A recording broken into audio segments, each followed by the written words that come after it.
What's up? It's Todd Guy, the Thrashing Zombie here. Continuing my 50 years of my favorite albums. This year is 1993. I hate saying it. I'm 20 and I just graduated high school. I feel like a moron. But there was reasons for that. So, yeah, I only had 3 classes, but whatever. That's neither here nor there.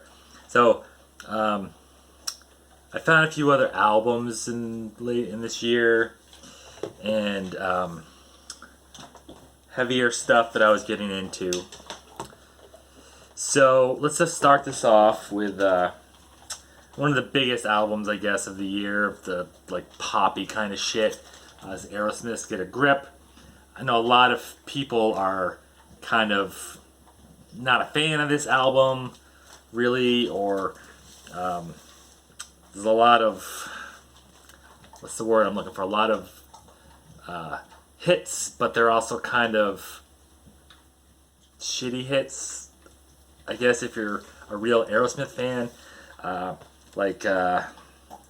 Living on the Edge, Crying, and Crazy, and Amazing, maybe? I think Amazing was a hit. They're all kind of poppy, glammy sounding kind of stuff. People who loved Aerosmith from the 70s weren't, I don't think, really big fans of this album, because it was very hair metal-ish sounding, poppy sounding. But I mean, I think it's a good album. So there's some people that don't like this album. I don't really like anything after this one. And next up, probably my favorite album from this year. Probably my favorite album from this year. One other one being a close second. Anthrax, Sound of White Noise. First album with John Bush from Armored Saint. When I heard that he was going to be the lead singer, taking over for Joey Belladonna, I was kind of skeptical. I said, he sounds great in Armored Saint, but is he going to sound good with Anthrax's music? Well, Anthrax changed their sound a little bit. It went a little bit, I'd say a little bit darker sounding on this album. Slight grooviness in it. Kind of dropped a lot of the songs about comic books and Stephen King books and things like that. More toward Anthrax had some like this too. More like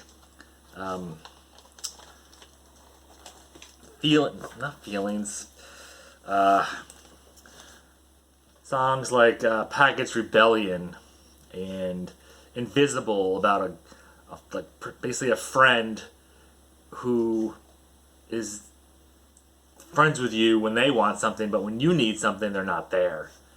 I had a friend like that. 1,000 Points of Hate, Black Lodge, which is a pretty big hit, kind of a sort of a ballad in a way. But yeah, every song on here I think is great. Potter's Field, Only, Room for One More, Package Rebellion, High Pro Glow, Invisible, 1,000 Points of Hate, Black Lodge, the Sodium Pentothal song, I'm not going to say all the things, but yeah. Burst, This Is Not an Exit, and then this has got 2 extra tracks of Noise Gate and Bordello of Blood. I assume Bordello of Blood was the song for the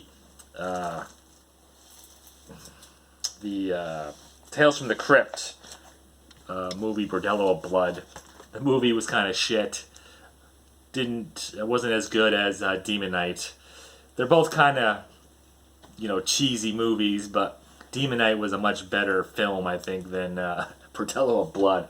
Probably because I didn't like, what was the main character? I can't remember his name because I'm not a big fan. He always plays the same character and everything. And then we got this album. didn't really like when it first came out because I was like, those two songs that they play on the MTV and the radio all the time. It's Candlebox, self-titled. I think the songs were You and Far Behind. It's kind of melodramatic kind of shit. But the rest of the songs on here, some of them are fairly heavy, in my opinion. After re-listening to it, because I bought this vinyl, I was like, Candlebox, I kind of remember them. It wasn't real expensive, I didn't think, so I said, fuck it. And listening to it again, man, it's pretty good. So, that's in the list. This is a band, it's the first album I heard by them. I've mentioned a couple times before this band. This is an album that I saw. I don't believe I bought this cassette. I think I five-finger discounted it. Possibly, maybe I bought it. I don't remember. But I just bought it because of the cover. Death, Spiritual Healing. Instantly fucking loved it. Not really like the lyrics that I couldn't understand. I could still kind of understand them. In more listens, I understood more. Whereas a lot of bands like, say, Morbid Angel during this time, and Malevolent Creation, Deicide, bands like that, I didn't really care for at the time.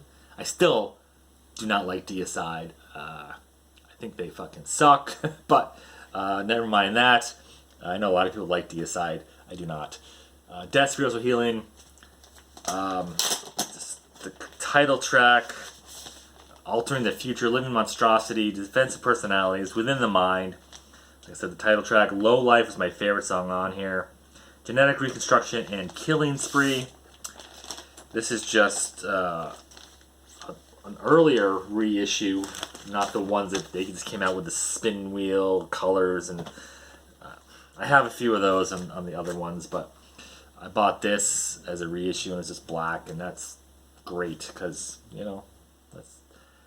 it's not their most well-loved album.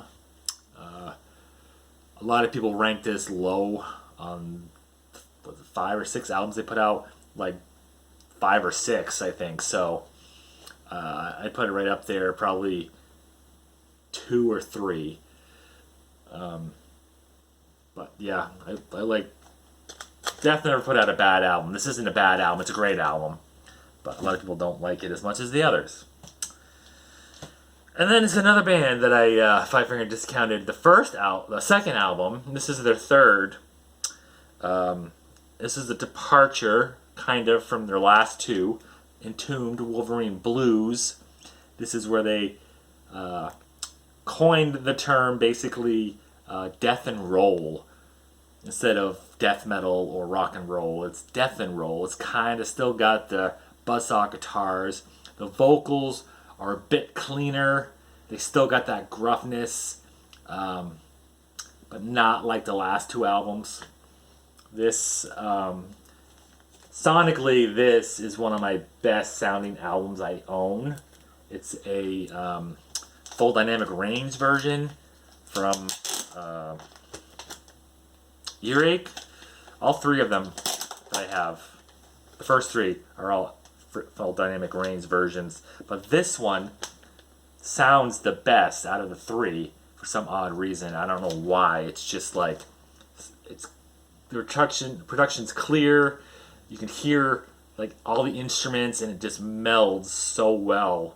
I don't know if the album was originally like that anyway, but yeah, this just sounds amazing. This was a big album for them, even though it didn't sound like the last 2. But iMaster, Wolverine Blues, they released an EP called Wolverine Blues with the comic character Wolverine on it, even though they said it had nothing to do with him. And the record company still put him on there, which is fucking stupid. Full of Hell, Hollow Man, Out of Hand, bunch of pretty big songs that they have on some compilations. They put out 1 or 2, I think. Hollow Man and Wolverine Blues are probably the 2 biggest.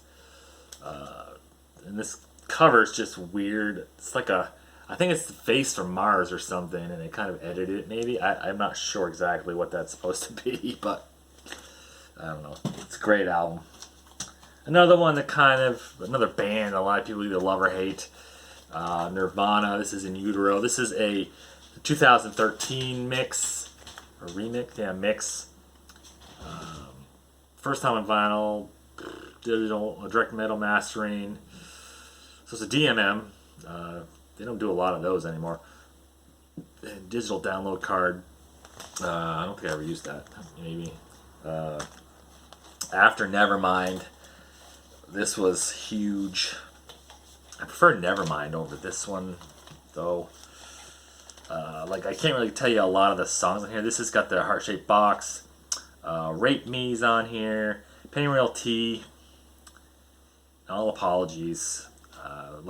Scentless Apprentice and Serve the Servants. I couldn't really tell you what those sound like for some reason. Frances Farmer Will Have Her Revenge on Seattle. Dumb. Very Ape. Milk It. Radio Friendly. Unit Shifter. Tourette's. So I don't know if I just didn't listen to this one enough. I mean, it's still a good album, especially with the hits on here, but I don't know. It's still on there. And another one which was kind of a departure from what they had been doing. They went more groovy, doomy kind of sound. They weren't as fast on this. This is I Hear Black by Overkill. I still love this album, even though it's not the same. This is the one that came out in itchy nose again. Record Store Day, 2000. I forgot what it said. I want to say 2013. It could be 2016 though. It's Cast and Stone Entertainment. I also have this in the box set, but I didn't want to get the box set out.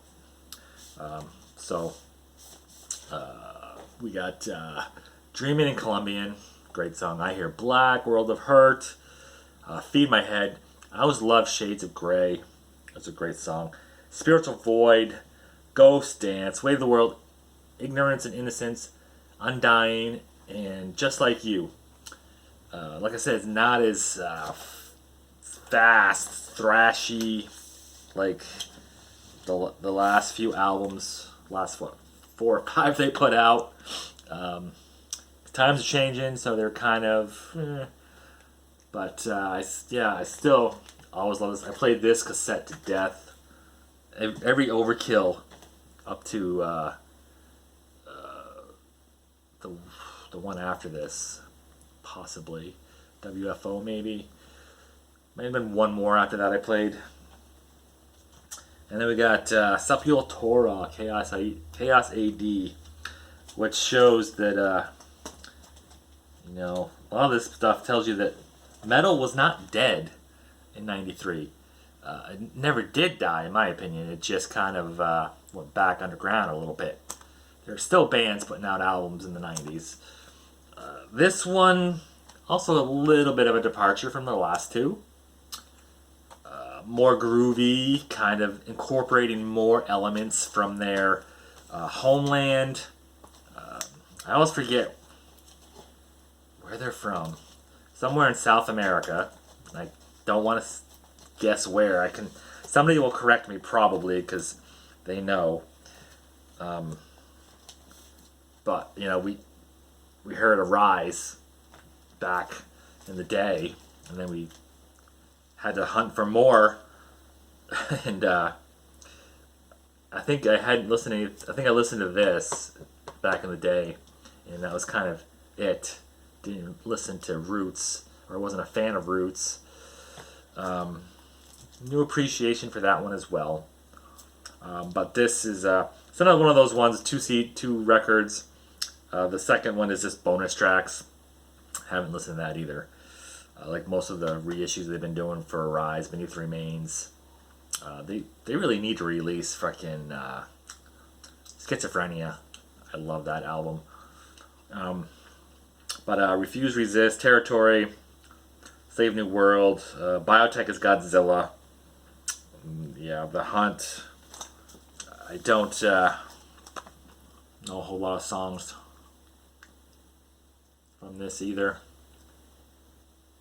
something in my mouth. My tongue. But yeah. So anyway, there's that. Oh, I forgot this cassette. Let's do the cassette before I do the last one. Well, see, we'll do the record first and then the cassette. Voivod, The Outer Limits. Yeah. I just received this last year or the year before I bought it. It was in Amazon. Could I tell you the names of the songs? No, not really. But I love any Voivod. There's one I wasn't a fan of. The one they just re-released for Record Store Day, The Wake, I think it was called. Yeah, so I might have to listen to this one again. Yeah, I couldn't tell you any songs in here. But Voivod, I mean, I found Voivod a few years back. Hadn't really, didn't really know Voivod. I think I had heard of them, and back in the day, I listened to them, and I was like, no, this is too extreme for me. Now listening to them now, it's kind of just like, really? I thought they were too extreme. Maybe the earlier albums are a little extreme. Chaotic noise, or chaotic, what do I call it? Chaotic something or other, I don't remember. But anyway, yeah, Voivod. And here's another one. It's another band that the first album I loved to death. I enjoyed. Never heard anything by them until probably like 15, 20 years ago. Anything after the first album. And then I started finding more stuff. I'm like, holy shit, I didn't even realize they had this many albums out. Not all of them are good. I think this is their third. This is Annihilator, Set the World on Fire. It's got Set the World on Fire. Bats in the Belfry. It's kind of a hit. A lot of the writing in some of these later albums weren't the greatest. The names of the songs, either like Night Jumps Queen. That's a very goofy song about sex. Like Sounds Good to Me. Brain Dance is kind of a cool name. Bats in the Belfry's good. Set the World on Fire. Phoenix Rising. I don't think... Who did the vocals? What's that say? Aaron Randall. We still got Jeff Waters as the main guy. But Annihilator, Set the World on Fire. So that's it. Yeah. Thanks for watching again. Appreciate all the comments and everybody that watches. Yeah, until next time. Rock on.